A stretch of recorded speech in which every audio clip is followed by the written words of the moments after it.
Olá, bem-vindos a mais um programa Débora Histórica no estúdio Companhia Casa da Sogra para conversarmos sobre cultura, educação, ensino, informação, entrevistas, músicas e uma agenda cultural. Hoje nós vamos ter as comemorações dos dias, os quadros Falando de Arte com Lenora Teles Pires, Conhecendo Política com a professora de Geopolítica Selma Prado, o canal de informações com Naves Ferraz e uma convidada muito especial que é a Gláucia Cília, falando seu projeto sobre flexibilidade na educação e a nossa agenda cultural.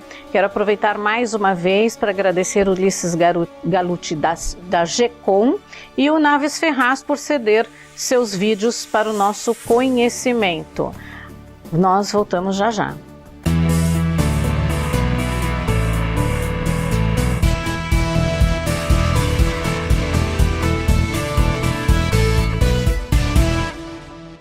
Comemoração dos dias. Dia 10 é a fundação do primeiro jornal do Brasil. O dia 10 de setembro marca o início da imprensa no país com a fundação do primeiro jornal editado e impresso no Brasil, que foi a Gazeta do Rio de Janeiro, que circulou de 1808 até dezembro de 1821. Sua importância se revela não só por inaugurar a imprensa nesta parte do Império Português, mas por se constituir em um veículo de interlocução entre leitores do Reino e da América Portuguesa. Eu tirei esses dados, né? Claro que existe muita coisa para falar sobre isso, muitas para ler sobre isso, né? Sobre o primeiro jornal, que é bastante interessante, mas eu fiz só um le passant. Então eu tirei do arquivonacional.gov.br. Dia 11. Foi sancionada a Lei do Direito de Defesa do Consumidor, em 1990.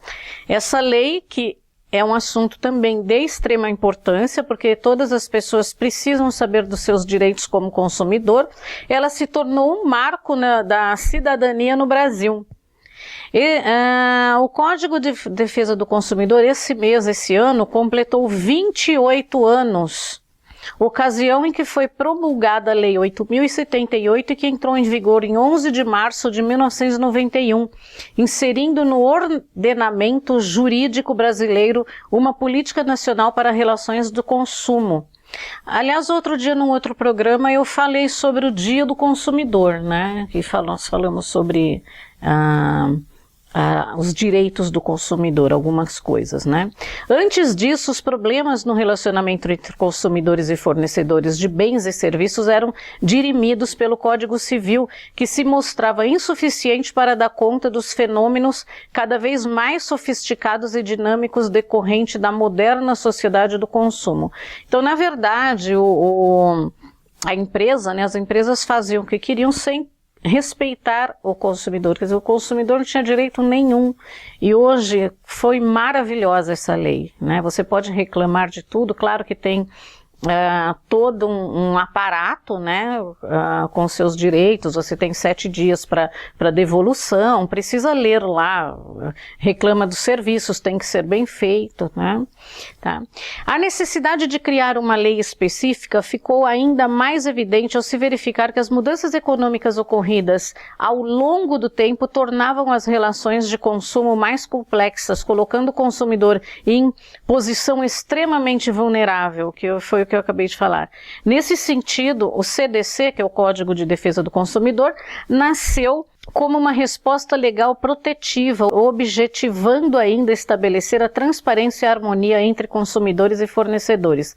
Mais do que uma legislação fiscalizadora e punitiva, o Código criou uma cultura de respeito aos direitos e de quem consome produtos e serviços. Isso foi maravilhoso. Então você pode reclamar no IDEC, no PROCON e no consumidor.gov.br. Então são 3 órgãos, né, que você pode que o IDE, que é o Instituto Brasileiro de Defesa do Consumidor, que foi onde eu tirei essas informações. Então, qualquer coisa você pode reclamar desses 3 órgãos, tá? E é para reclamar. O brasileiro é muito acomodado, ele não reclama das coisas, deixa para lá, não podemos deixar para lá. Nós temos que reclamar, né? Nós temos que, quando agem de má fé conosco, nós temos que exigir que os nossos direitos sejam cumpridos. E vamos agora tocar uma musiquinha para a gente acalmar os nervinhos, né? Hoje nós vamos de Anne também, vamos tocar Santorini do álbum Live at the Acropolis, maravilhosa.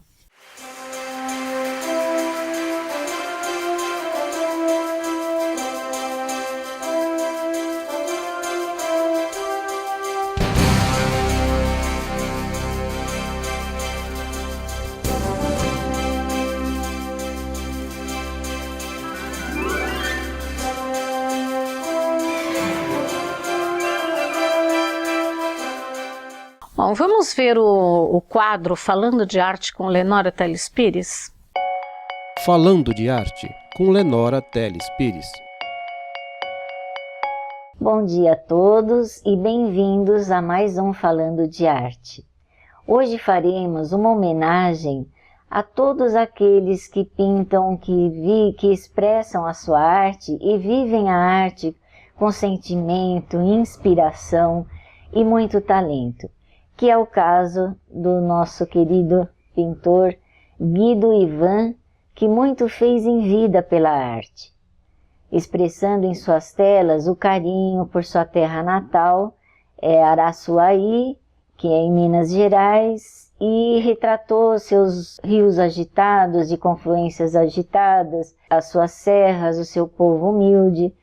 O Ivan foi autodidata, pesquisando e retratou muitas flores, paisagens, e se inspirou muito na vida e na obra de Van Gogh. E com extrato de Nogueira realizou obras marcantes, com um traçado expressionista. Betty é a esposa do Guido Ivan. Fala um pouquinho para mim como foi a convivência com o Ivan, Guido Ivan. A convivência com ele foi maravilhosa, tenho muitas saudades. Ele era uma pessoa, por um lado, introspectiva, por outro lado, animado bastante, era muito simples, gostava da simplicidade, sempre, a vida dele sempre foi pautada pela simplicidade. Era apaixonado pela arte, viveu para a pintura e pela pintura. Deixou um legado para mim e para os filhos de mais de 600 telas. E também era uma pessoa temperamental, muitas vezes. E um marido dedicado, apaixonado, um pai amigo. Esse é um retrato sucinto do que era o G. Ivan. Certo. E também ele dava aulas em escolas públicas sem nunca ter recebido, pelo simples prazer de ensinar, né, Betty? Eu achei esse detalhe Lenora, muito bonito. Ele deu, sim, nos anos... Final dos anos 80, ele deu aula aqui pela região do Butantã, praticamente todas as escolas públicas daqui, ele deu aula ensinando a garotada a fazer grafite. Porque estava começando aquela época de pichação, e ele odiava isso. Então ele falava, o grafite é arte. Ele foi ensinar o grafite como arte para essa criançada toda. E não aqui como da uma região. Expressão de revolta, uma expressão de arte, Isso. né? Que bonito. Ele acabou dando aula um ano inteiro, praticamente, sem contrato com a prefeitura, infelizmente, porque meu marido era bem assim. Mas teve muita satisfação de ensinar toda essa meninada que hoje em dia já é tudo moço, né? Olha, e gratificante, né, muito ele, gratificante. Né? Eu acho que... Eles encerraram o curso aí na regional do Butantã, com uma exposição dos trabalhos de todos os alunos que ele coletou e que ele levou para a exposição. Acabou sendo convidado para trabalhar no Hospital das Clínicas. Olha só. Na ala do pessoal que estava mais em fase terminal, né? Certo. Ele foi convidado na época pelo diretor do Hospital das Clínicas, mas ele acabou declinando do convite porque ele queria continuar nas escolas. Ah, certo. Esse era o... Ai, escreveu um livro de memórias. E fez ilustrações também, né, Ele fez ilustrações de alguns livros, 2 de poemas. Uhum.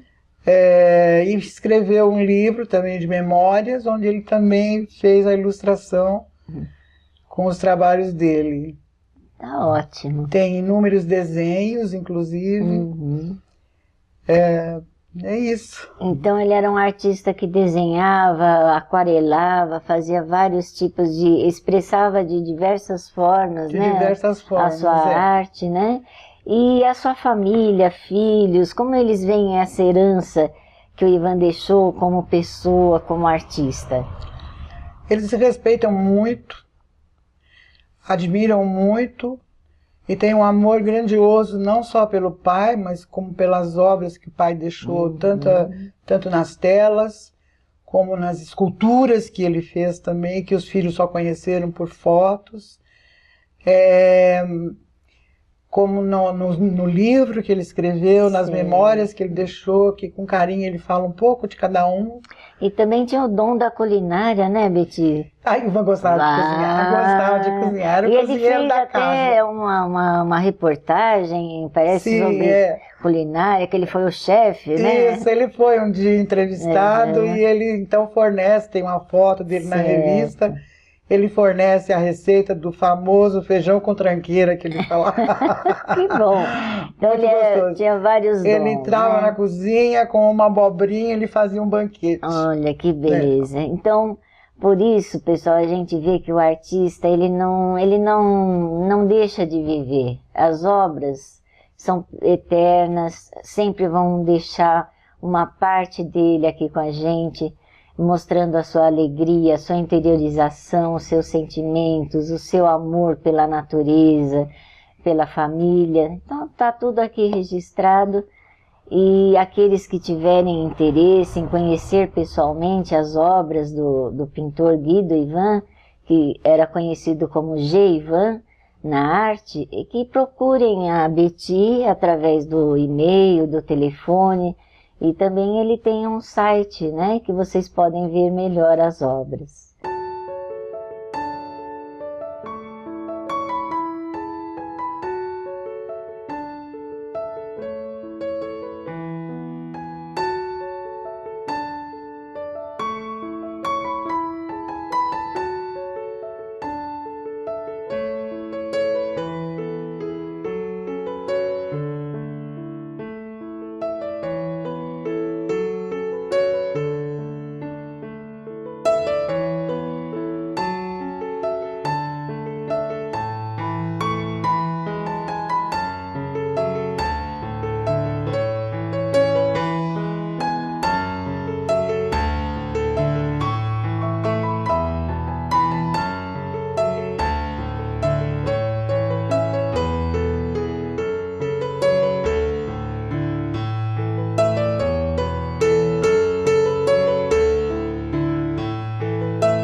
na vida em comum, ele era luz para mim e eu era luz para ele.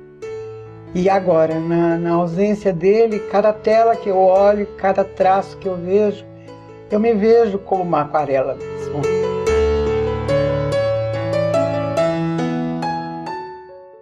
Convido a todos para a coletiva Multiplicidade, na qual vou estar participando com 2 obras. Vai ser do dia 18 ao dia 30 de setembro, no Espaço Piola, na Alameda Lorena, 1765.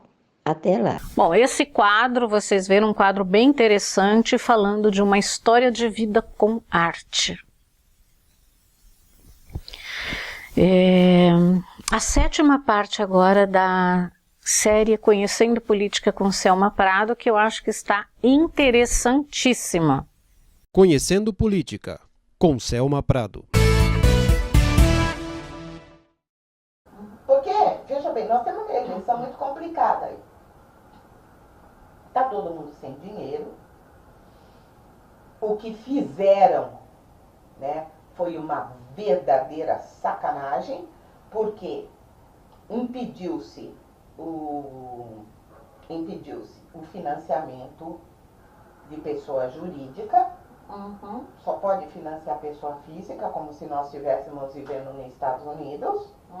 Mas mesmo a pessoa física, ela só pode financiar até 10% do valor do seu patrimônio bruto declarado no exercício de 2017. Primeiro, quantas pessoas teriam dinheiro suficiente para bancar uma campanha de alguém de um amigo teu? Pouquíssimas pessoas no Brasil. Tá? Até porque algumas campanhas chegam a custar 70 milhões, 40 milhões, 3 milhões, 5 milhões e 5 milhões, 6 milhões, você não acha na lata do lixo. Certo? Para eu doar, por exemplo, 5 milhões para a campanha do Zezinho, eu tenho que ter declarado para o imposto de renda um bruto de 50 milhões em 2017. É dinheiro, né? É dinheiro pra caramba. Aí eu consigo bancar uma candidatura inteira. Do contrário, já era. Então, qual foi a solução encontrada? Vamos gerar um fundo de recurso público. Votaram no Congresso, liberaram 1 bilhão e 700 milhões para as campanhas eleitorais. Tudo bem. Só que esse dinheiro é distribuído de acordo com a bancada, de acordo com o número de representantes que cada bancada tem. Resultado, algumas bancadas ficaram com 5 milhões. Só 2 partidos, ouçam muito bem o que eu vou falar, só 2 partidos, eu diria 3, ficaram com o grosso desse volume absurdo de dinheiro, que é 1 bilhão e 700 milhões, mais 800 milhões do fundo eleitoral. Faz as contas. Isso dá quase 2 bilhões e meio destinados à campanha eleitoral. Sendo que o PMDB ficou com 212 milhões.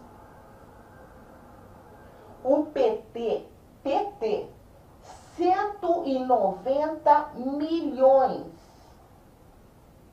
O PSDB, 175 milhões para fazer campanha. Partidos menores ficaram com 5 milhões. 5 milhões, mais ou menos, na eleição de 2014, bancaria a eleição de um deputado estadual no estado de São Paulo. Isso se ele tivesse 3 meses de campanha e percorresse quase o estado inteiro. Tem partido que o presidente, a verba que o presidente terá para fazer a sua campanha é 5 milhões. Enquanto você tem partido que ficou com 212 milhões. Só aí já deixa bem claro que não vai ter mudança nenhuma. Os 3 maiores partidos vão continuar lá, porque os menores não vão conseguir subir. Não bastasse todo esse mundaréu de dinheiro que foi dado para esses partidos, alguns deles, como é o caso do PSDB, ele também está com maior tempo de transmissão na televisão. E os outros, alguns, praticamente não vão ter tempo nenhum. O presidente vai aparecer e vai falar: sou presidente, número tal, acabou. Acabou, o cara vai ter 1 minuto para se apresentar. Para piorar mais ainda, quem vai ficar com esse dinheiro? Quem votou. Então os partidos meio que decidiram, tá, que esse dinheiro vai ser distribuído primeiro para quem se candidatar como presidente, depois para quem se candidatar como senador, depois para quem se candidatar como governador, depois para quem se candidatar como deputado federal. Alguns desses partidos não vão disponibilizar recurso nem para os candidatos a deputado estadual. Ou seja, quem for federal, que é quem votou, vai ter dinheiro. Quem for senador, que é quase todos os casos são de reeleição, são poucos que não são, quem for senador vai ter dinheiro. O candidato a governador vai ter dinheiro. O presidente vai ter dinheiro. E o resto será resto. Agora, se eu sou deputado federal e tenho um mundo de dinheiro para fazer campanha, certo? Quem pode mais, chora menos. Eu tenho grande chance de me reeleger. E o cara que está saindo como candidato a deputado federal, que não é reeleição, que está saindo pela primeira vez, se vira. Se vira. Porque esse vai depender de uma vaquinha, cuja média que o pessoal está ganhando por aí, que é o crowdfund, entendeu? Que é a vaquinha eleitoral, está em... Quanto o cara está ganhando? Muito. Ele está ganhando 3 mil reais. Nossa, não dá pra nada. Entendeu? Tem gente que chegou a 16. O Lula, em 24 horas, chegou a 56. Mas ele foi o único. O resto está chutando lata aí, porque o brasileiro não tem esse tipo de tradição. Aí ele vai depender, então, de recursos dos amigos. Os amigos estão apavorados com a Lava Jato. Estão todos com medo. Fora que o cara põe, eu vou te dar ajuda, mas aí eu não declarei aquele monte, a Receita vai me pegar, porque passa pela Receita Eleitoral. Então, e é transferência eletrônica, então a Receita fica lá, olha, ele deu dinheiro, vamos ver de onde ele tirou. Então o cara fica apavorado, ele também não dá dinheiro.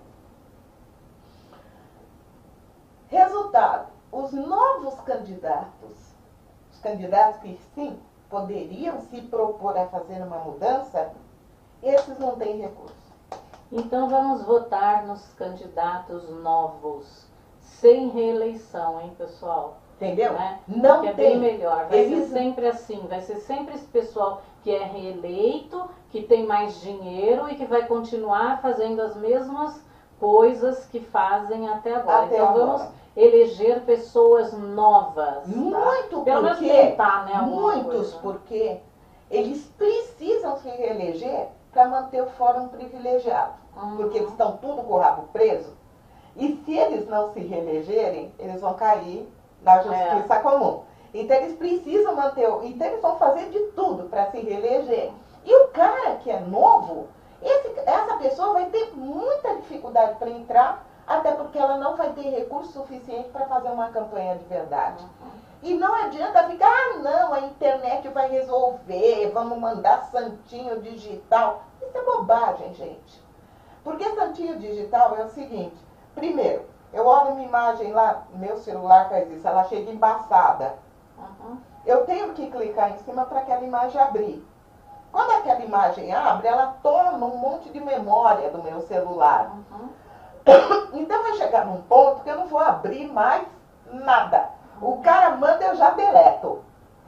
Para poder limpar a memória do meu celular, ele fica lento. Então, o resultado, além do que, nós ainda não temos a tradição desse bendito desse voto digital. Né? Outra coisa, o cara, para conseguir pegar eleitor, porque quando você cai na rede, você cai no mundo.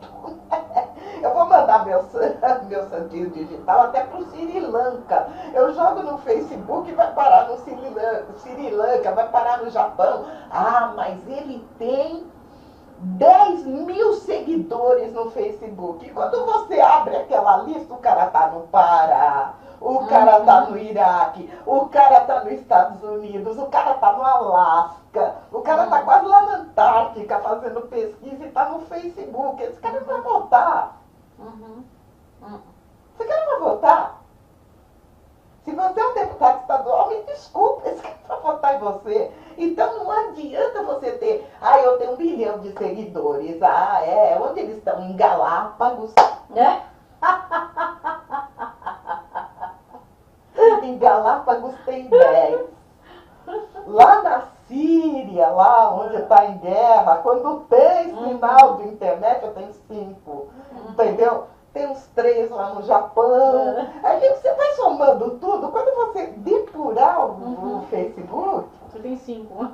você vai descobrir que você tem 5 pessoas que podem votar em você. Além do que hoje, a partir do momento que sobe muito o número de seguidores no Facebook, o Facebook simplesmente trava a tua página.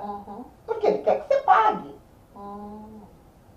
O programa Débora Histórica tem o apoio cultural de Estúdio Companhia Casa da Sogra, www.ciacasadassogra.com.br. No canal de informação, hoje, o Dr. Naves Ferraz, ele fala sobre voto nulo não anula eleição. Veja bem, crianças, que nós recebemos muitas coisas, muitos vídeos da internet, no WhatsApp, que não é para nós anularmos ou deixar o voto em branco, porque vai fazer uma nova eleição. Isso tudo é mentira. Então ouçam bem, prestem bem atenção no que o Naves Ferraz vai falar a respeito disso. Voto nulo não anula a eleição. Olá a todas e a todos. Anular o voto não anula a eleição. Nós temos de ter uma postura consciente na hora do voto. Anular o voto não anula a eleição. Estudando, lendo, acompanhando a postura de cada candidato. Além disso, vivemos sobre um sistema proporcional de eleição, principalmente para a Câmara dos Deputados. Temos de analisar, então, as coligações. Quais são os candidatos ocultos? Quem é aliado do nosso candidato? Tudo isso merece nossa atenção, porque por muitas vezes votamos no candidato A e elegemos o B, C ou D, muitas vezes aquele ficha suja que a gente não queria eleger nunca mais. Então, muito cuidado, olho aberto agora na hora do voto. Como tem dito, pessoal, olho vivo, faro fino na hora do voto. O momento é de estudo, de leitura, de fiscalização e de acompanhamento. O poder está conosco, somos todos cidadãos. E o poder emana dessa cidadania. Essa cidadania que, felizmente, no Brasil se mostra a cada dia mais emergente, mais pujante.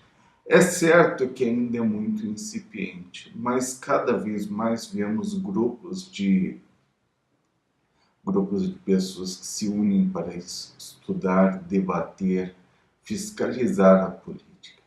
E hoje nós temos a facilidade da internet, das redes sociais. É muito fácil ter contato com os nossos representantes, pesquisar a vida pregressa dos candidatos, pesquisar as coligações e quem seriam eleitos. Não nos esqueçamos, a responsabilidade é nossa.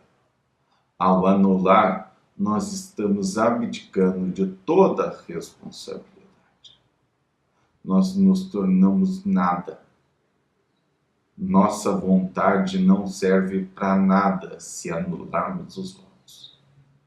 Ele não anula a eleição.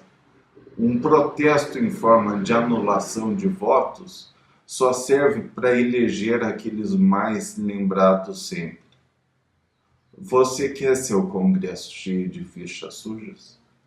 Você quer as mesmas práticas nefastas sempre? Então não vote nulo. Vote consciente, sempre.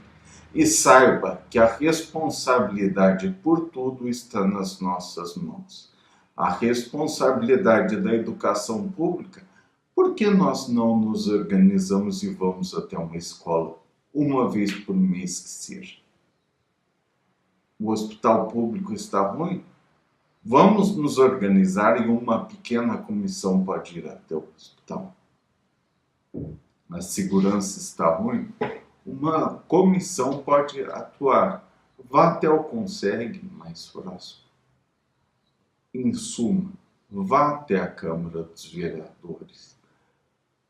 Escreva para seu deputado, ligue para seu deputado, cobre, informe-se. Saiba que falar de política não é mais feio.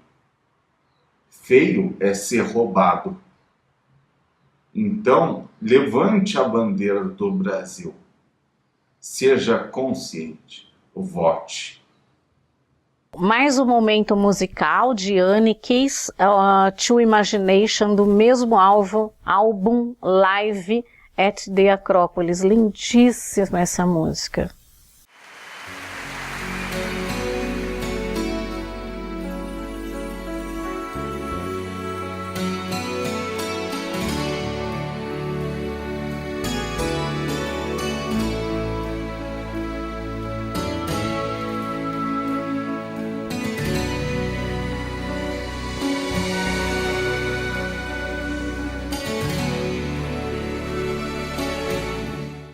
Hoje, em especial, trouxe para nós a Gláucia Cília. Ela apresenta o seu projeto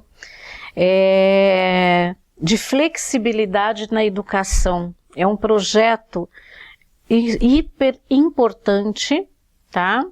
Que deve ser abraçado pelo governo, tanto estadual como da União. Essa entrevista com ela foi feita em 2 partes e vale muito ver, principalmente para os professores e famílias que têm pessoas especiais sob sua responsabilidade.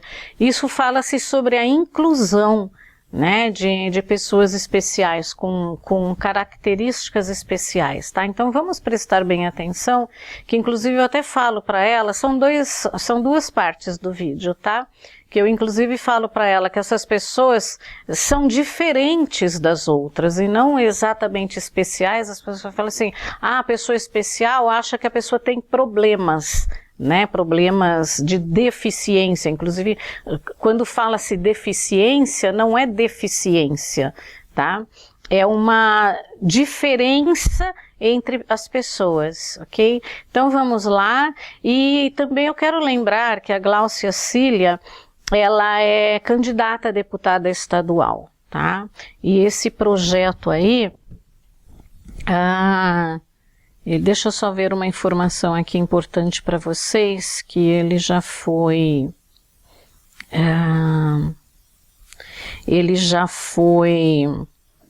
transformado no decreto 645/2018 na Câmara Municipal de São Paulo e considerado como relevante causa socioeducacional, que a missão é levar para o governo do estado de São Paulo e futuramente a Brasília.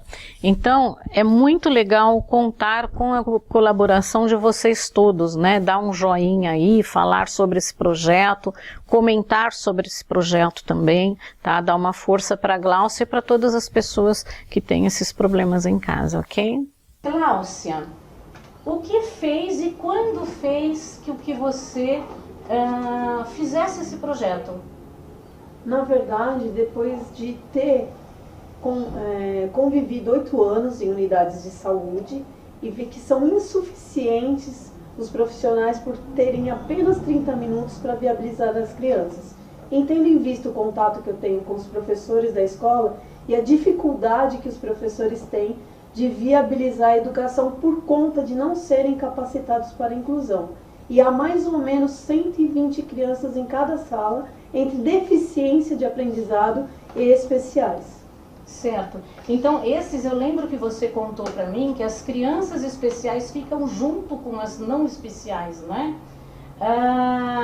E você conseguiu captar isso, na verdade, você conseguiu verificar que o problema que os professores têm na sala de aula, né, e os alunos têm, porque aquele aluno que pode ficar mais adiantado, ele não consegue seguir em frente porque o outro aluno está atrás, né? Porque nem sempre a gente fala de inclusão, assim, de alunos, nem todos os alunos são deficientes, ao contrário, às vezes eles são eficientes demais, né? Muitas vezes eles têm a dificuldade de aprendizado naquele momento, mas eles têm um QI muito mais alto. Então fala um pouco disso, do que você presenciou na sala de aula. Na verdade, tendo contato com uma mãe que tem um filho superdotado, os professores queriam repetir a criança, porque a criança desinteressava daquilo que ela estava aprendendo. Por quê? Ela estava além das outras crianças. Então, apesar da criança brincar com as outras crianças, ela está com uma mentalidade muito mais avançada e evoluída. E o reverso também é verdade, que nem tem algumas crianças que têm síndrome de Down, que também precisavam de um acompanhamento mais elaborado, o autista, e todos eles têm deficiências de aprendizado diferenciado, alto, baixo e médio. Então, mesmo essas crianças precisavam de uma atenção especial. E onde eu fui buscar todo esse conhecimento? A inclusão veio de Salamanca, na Espanha. Lá, eles têm uma sala multifuncional, que foca na multifuncionalidade. Eles têm uma sala multidisciplinar e eles focam na multi-inteligência. Certo. Então, eu posso explicar, né? A sala multifuncional vai dar uma forma de elaboração de vários temas para a criança. Por exemplo, a parte de computação, a parte de artes. Então, ela vai ajudar a criança nessa parte totalmente motora. A multidisciplinariedade, eles vão ensinar as crianças sobre diversas disciplinas. E a multi-inteligência, o que é isso? Você vai verificar onde a criança tem mais facilidade para fazer com que essa criança futuramente se torne um profissional. Isso na Espanha já acontece. Nós trouxemos a inclusão da Espanha, Salamanca. Mas o que acontece? Aplicamos a lei, mas não capacitamos os profissionais. Foi feita a teoria, mas não foi feita a prática, Exatamente, né, Glaucia? Esse que é o isso. problema. E você está preocupada com a prática, você quer que coloquem a prática aqui no Brasil, e foi por isso que você resolveu escrever esse projeto, que inclusive já está na Câmara. Na Câmara. Na Câmara mais dos de Deputados. Mais de 11 vereadores se interessaram pelo projeto e relacionaram ele como um alto teor social, de inclusão educacional e um marco no ensino brasileiro. Então, assim, o que nós estamos pedindo é para que isso seja levado adiante ao governo do estado de São Paulo, inclusive futuramente a Brasília. Por quê? Porque todos falam que nós estamos formando os adultos funcionais, que não sabem ler, escrever, nem fazer conta. Uhum. Por quê? Porque nós temos a deficiência de aprendizado e os especiais dentro das escolas sem nenhum tipo de atenção, seja nas artes, seja no esporte, seja na música. Então, como pode uma criança cega, com deficiência visual, sem um professor de braille? Certo, Uma criança isso. surda, né, com deficiência auditiva, sem um professor de libras? Isso poderia fazer parte das escolas como se fosse uma brincadeira, para que as crianças pudessem até interagir uma com as outras. Certo. Então as crianças acabam sendo excluídas. Então é muito difícil que nenhum professor, um profissional, um neuropsicopedagogo, para poder ver onde essas crianças estão com dificuldades e auxiliar. Outra coisa, o excesso de alunos. São 30 alunos dentro da sala de aula e 8 crianças de inclusão para uma professora que não tem habilitação na inclusão viabilizar. Certo. Então isso não acontece. Existe até uma escola que viabiliza 5 crianças por sala de aula, mas custa R$1.000. Então o que nós estamos pedindo? Para que esse projeto entre em pauta, seja nas escolas públicas e privadas, também através da iniciativa privada, com algum tipo de isenção de imposto, para que isso possa ser viável se o poder público não conseguir ajudar as crianças nesse sentido. E é necessário também conscientizar os pais para que isso seja uma realidade, que modifique o futuro dessas crianças, seja ela autista, Down, transtorno de déficit de atenção, dislexia, processamento auditivo central, todas essas deficiências, inclusive o cadeirante, né? Então, assim, nós estamos preocupados como um todo, porque a inclusão não é só rampa, é um olhar diferenciado, é amor ao próximo.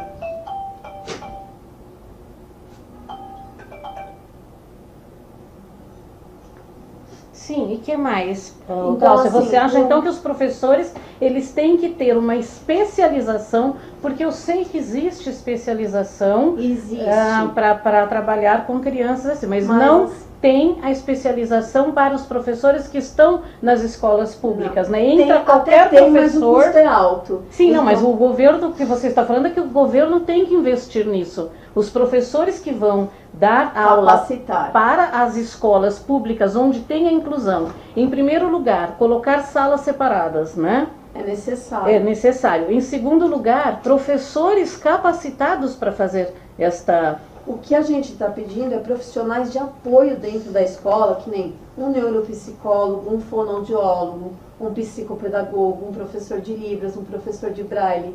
Então, esses profissionais dentro das escolas, usando exatamente as estruturas que as escolas têm, poderiam viabilizar o ensino de uma forma diferenciada às crianças, entendeu?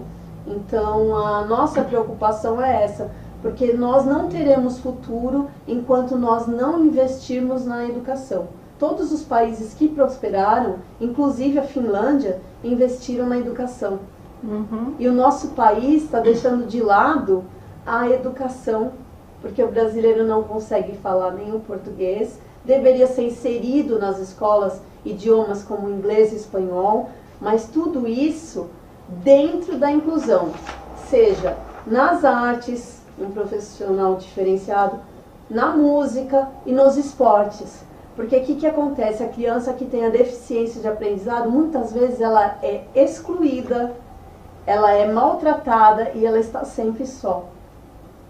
Então, assim, é isso que a gente precisa trazer, esse olhar, essa nova forma de você ver o ser humano como ele realmente é. É, porque na inclusão não é só incluir a criança lá fisicamente, né? E sim incluir socialmente. Isso daí não é uma inclusão social, como as pessoas dizem, né? Coloca a criança lá cadeirante, mas ela não se socializa realmente, porque ela vai ter essa dificuldade de se relacionar com outros alunos, não é isso? Sim, e eu gostaria de postar mais uma coisa, que o Brasil é o segundo país que mais ministra uma droga chamada Ritalina. Ela foi criada na Segunda Guerra Mundial para conter as crianças, né? Certo. E ela tem anfetamina e ela causa doping no esporte. Certo. Então é muito complicado gerenciar essa droga, talvez meios alternativos como artes marciais, inseridos na escola, como que fala? Uma forma diferenciada de você conseguir apaziguar a criança que tem algum tipo de transtorno, que nem o transtorno de déficit de atenção, que a criança dispersa muito rápido, o transtorno opositor desafiador, né, que a criança... todo tipo de ordem colocado a ela vai contra né? Por isso que se chama opositor, ela desafia as regras como um todo. Então, assim, é muito complexo, diferenciado, para que você possa viabilizar esses alunos, que nem a dislexia, que a gente fala, é a criança que ela tem muita inteligência, só que ela tem uma dificuldade de colocar as palavras no papel, porque ela pensa muito rápido. Os grandes gênios, né, que nem Albert Einstein, Tom Cruise, Walt Disney, foram disléxicos. O Messi, jogador de futebol, é espectro autista. Michael Phelps tem transtorno de déficit de atenção. Então está na hora, né, de essas pessoas olharem as crianças com deficiência de aprendizado, que às vezes vocês podem ter e terão os grandes gênios do futuro, mas precisa viabilizar elas de uma forma especial. E começa dentro da família.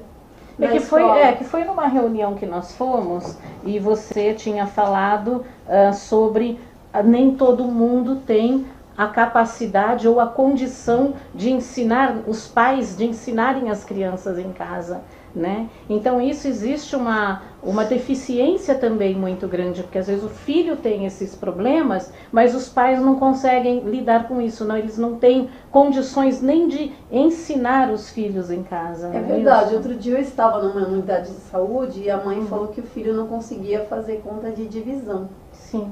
Eu sentei ao lado e nem multiplicação, mas eu notei que a própria mãe não sabia. Mas é difícil. Então é muito difícil, né? Então essa dificuldade dela, ela transferiu para o filho. Sim. Sem saber, é lógico, né? O que fazer e como fazer, mas ela estava tentando. Então eu ensinei, olha, 2 vezes 1, 2. 1 mais 1, 2. 2 vezes 2, 4. 2 mais 2, 4. É assim que eu ensino então, também. Assim, a gente pode ter uma forma diferenciada de ensinar e a criança aprender quadradinhos, né? Não, e o problema é assim, você raciocina. Os professores que estão hoje dentro da sala, eles não raciocinam. Eles dão o que está ali. É como o professor de informática.